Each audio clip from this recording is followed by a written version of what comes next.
Hey guys, Matthew here with Helpful Vlogs.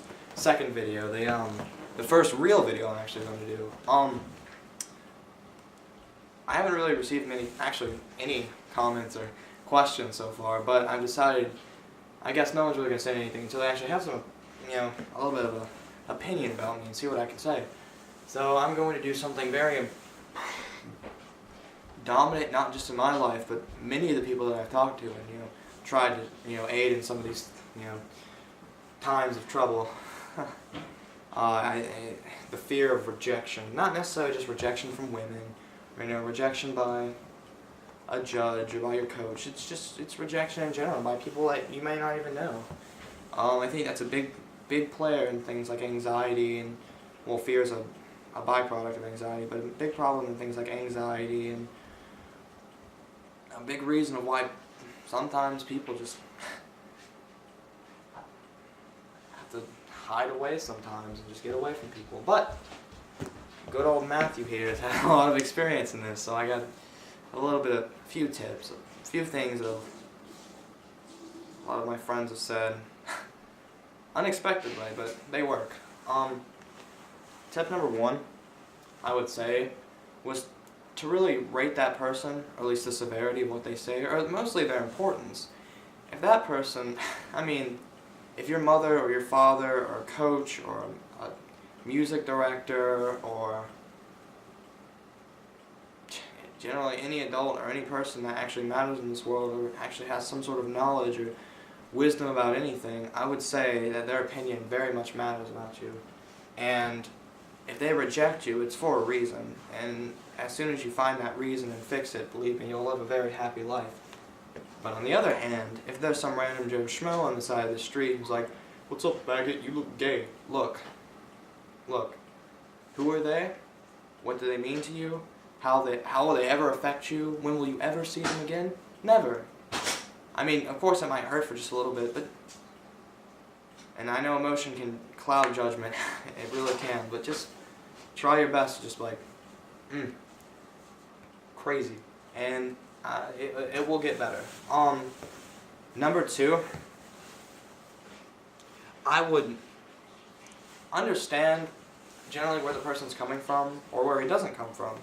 If I'm a musician, so if I'm playing, in concert band or practicing piano or, playing in my jazz band, and some random Joe Schmo walks in, football player, well, I play basketball with my dad and stuff like that, so, but just say some random guy comes in and is like, "You sound bad," you have to think in reality, what does he know about music?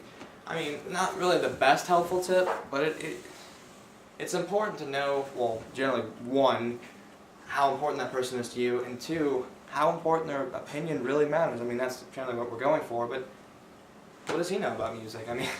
He's no judge, he has no degree in music. What is he going to say? "You sound bad because you're playing the clarinet, because you play the bari sax, because you play piano." No, what are you? What do you listen to? Come on, man, what do you do? We're getting off the topic. Step number three, I would say,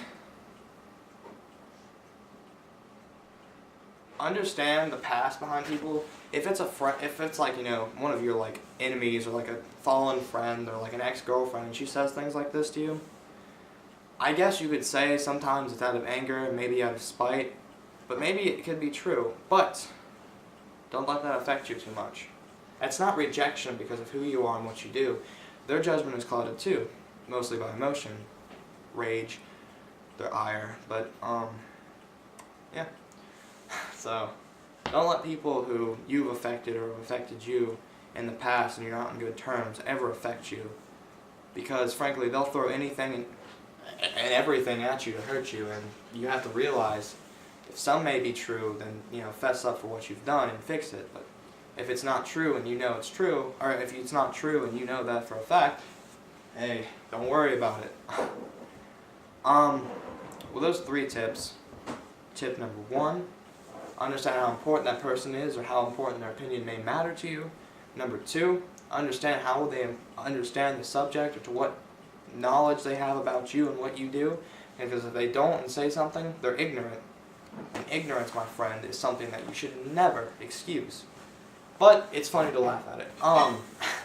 And 3, understand the circumstances behind it, why they said that. I mean, that goes with number 1, but it's a little different. So understanding what your enemies and people that generally hate you are going to say. I mean, sometimes they can say, they might know you personally and can say some few things, but like I said, just fess up to it. And, I mean, most of this takes a lot of practice, because it gets very emotional sometimes. And I'm not saying go out there and become a cold, heartless, indifferent kind of person who doesn't care about anyone or anything. But I'm saying if you don't start conquering some of this and understanding some of this, you're going to have a very rough time with life. And frankly, you really won't be able to focus on anything for yourself. My friend Lucas Solinsky, I love that guy. He walked up to me. I asked this girl out today, and she was like, "Well, Matthew, you kind of disgust me, and I don't think I want to talk to you ever again." And I was like, okay. 1, that was very hurtful, and 2, I broke up, my girlfriend broke up with me about a month ago, so I've been very lonely. Not needy necessarily, but it gets lonely sometimes. And I really wanted to find someone else, but different story. I've been having bad luck with the date train. But I guess I was having a rough day ever since after German, and Lucas walked up to me, and he probably said the most brilliant thing I've ever heard out of that man. He walked up to me and said, "The reason why people hate you is not for who you are, but it's for what they do. It could root from jealousy, it could root from a feeling of superiority, but if you let this control your life, you will never get better at anything. If your mind and your focus, your train of thought is on nothing more than this, you're destroying yourself. They don't care. That was their purpose. That's their whole purpose on doing it, at least your enemies, is to hurt you, is to destroy everything about you. And if you let them win, and you hold grudges, or you just are distracted by everything, you're doing nothing more than spiting yourself, and that's bad. It really is. So I gotta say,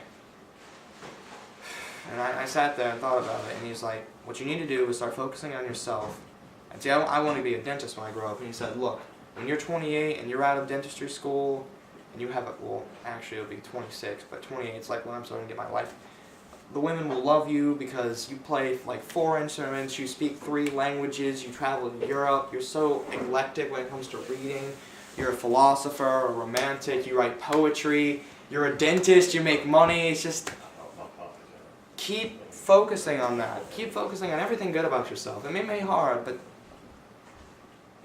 just chasten yourself. Just have that feeling, just completely ironclad. Know who you are. That's another thing about rejection. If you know who you are, it's not as bad. I mean, of course it can be bad, but we're digressing a lot. I can get into that. We'll get into more specific topics. I just want to do a general overview. But anyways, before I go, let's do a recap.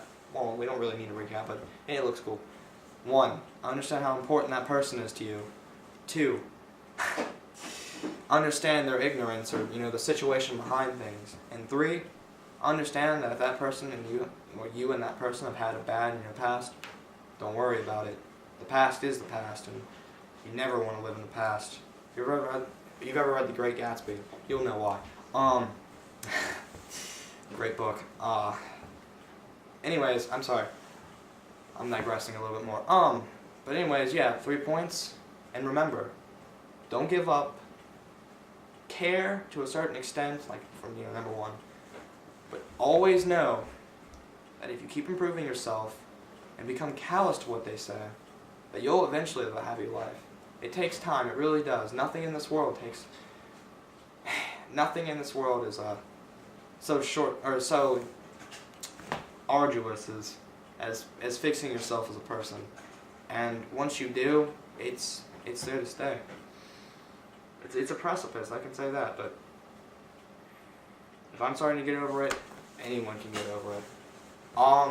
Thank you for the video. Send me any more questions you need to.